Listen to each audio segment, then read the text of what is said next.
సుమన్ టీవీలో మీ personal and business promotions కోసం కింది నెంబర్కి కాంటాక్ట్ చేయండి. ఏపీలో వరుసగా వందే భారత్ రైళ్లు పట్టాలెక్కనున్నాయి.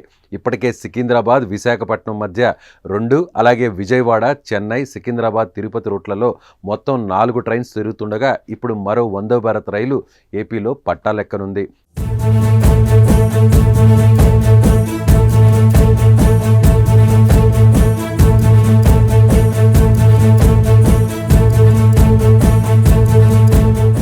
విశాఖపట్నం నుంచి ఒడిశాలోని దుర్గ్కు ఈ వందే భారత్ రైలు పరుగులు పెట్టనుందట.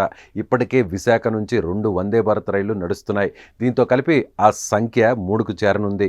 వాల్తేరు డివిజన్ నుంచి దీనిపై ఎలాంటి అధికారిక ప్రకటన రానప్పటికీ దుర్గ్ విశాఖపట్నం మధ్య వందే భారత్ రైలు నడిపేందుకు మాత్రమే ఒడిశా ప్రభుత్వం చర్యలు చేపట్టినట్లు తెలుస్తోంది. సెప్టెంబర్ 15న ప్రధాని మోడీ ఈ వందే భారత్ రైలును ప్రారంభించబోతున్నారు. దుర్గ్ విశాఖపట్నానికి 2829 నెంబర్ కల వందే భారత్ ఎక్స్ప్రెస్ ఉదయం 6 గంటలకు దుర్గ్లో బయలుదేరి మధ్యాహ్నం 1:55 వైజాగ్ చేరుకుంటుంది. తిరుగు ప్రయాణంలో విశాఖపట్నం దుర్గ్ వందే భారత్ రైలు మధ్యాహ్నం 2:50 బయలుదేరి రాత్రి 10:50 దుర్గ్ వెళ్తుందని తెలుస్తోంది. మరోవైపు విజయవాడ నుంచి బెంగళూరు మధ్య వందే భారత్ రైలు నడిపే అంశంపై కేంద్ర రైల్వే శాఖ సమీక్ష జరుపుతోందని సమాచారం. ఇక ఇప్పటికే సికింద్రాబాద్ యశ్వంత్పూర్ మధ్య వందే భారత్ పరుగులు పెడుతున్న విషయం తెలిసిందే.